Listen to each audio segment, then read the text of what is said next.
Bonjour, grand maître. Bonjour, monsieur Nabil. Comment vous allez? Je vais bien par la grâce des ancêtres.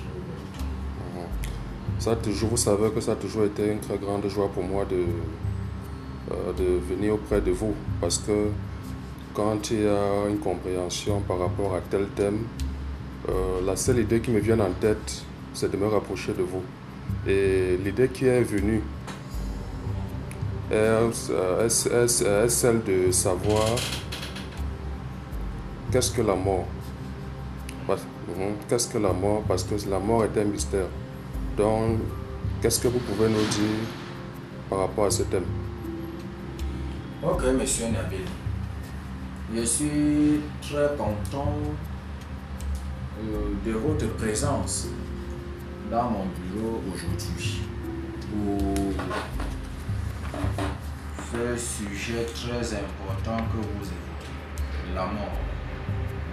Un mystère qui nous tourne encore. Beaucoup de personnes s'interrogent encore à ce sujet. Beaucoup de personnes se posent encore des questions.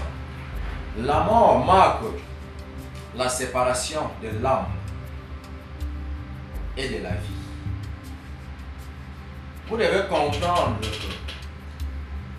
quand on dit que l'être humain est mort, c'est son âme qui se sépare de son corps. Mais nous allons aller plus loin pour comprendre le mystère qui est dans la mort. Parce que beaucoup de personnes pensent que quand ils meurent, c'est la fin de toute chose. Vous comprenez?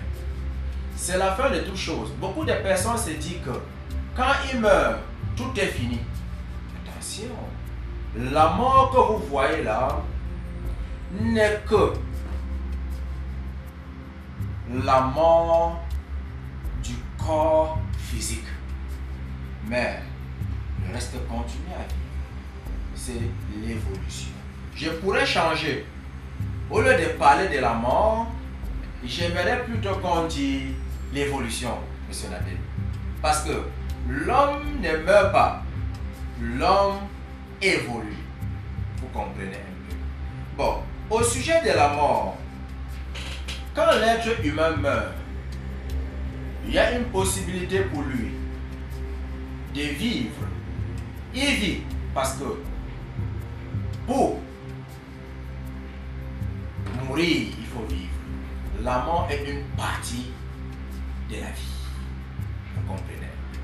Pour moi, au lieu de parler de la mort, je vais plutôt adopter ou bien m'appuyer plutôt sur l'évolution. Vous devez comprendre, ça dépend de quelle qualité de mort. Hein?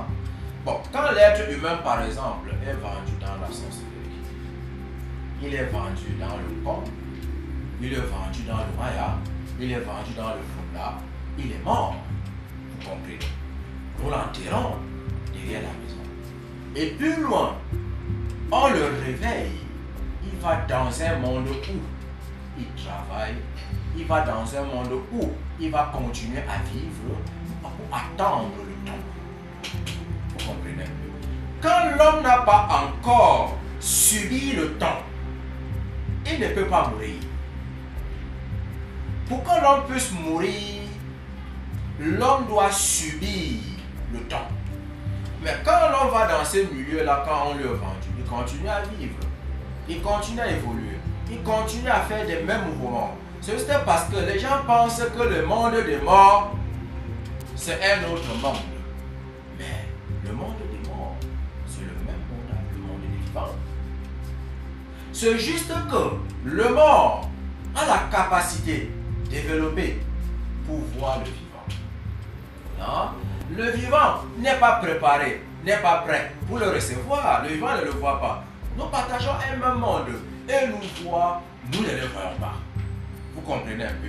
Le vivant ne voit pas le mort. Pourquoi? Parce qu'il n'est pas préparé de le recevoir. Prenons un exemple.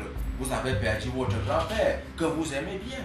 Mais quand vous dormez, vous vous réveillez dans votre maison tout fermé.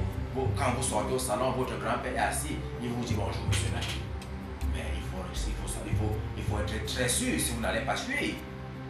Hein? Vous fuyez pourquoi?